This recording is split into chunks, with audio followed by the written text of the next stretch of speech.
Modern Physics, 28th January, Shift 1.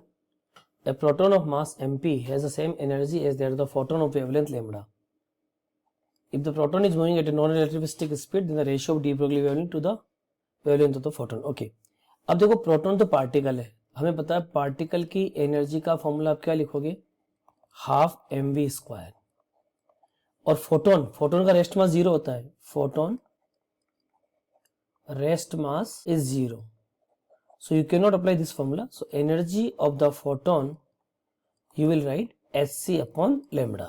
अब देखो हमें डी ब्रोगली वेवलेंथ का रेशियो निकालना है, तो डी ब्रोगली वेवलेंथ का बेसिक फॉर्मूला क्या है, lambda for the de Broglie is given by h upon p. h तो कांस्टेंट है, it means you will write lambda is proportional to 1 upon p. आपको निकालना है ratio of the de Broglie wavelength of proton to photon, यानी lambda proton upon lambda photon, ये आपको निकालना है.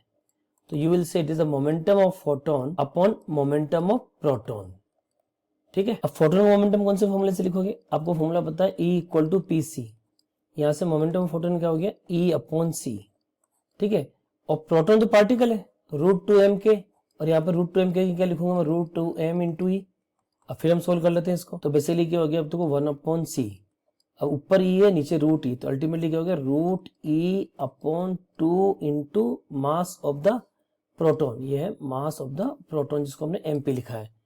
तो आप ऑप्शन चेक करो तो right answer will be option 3.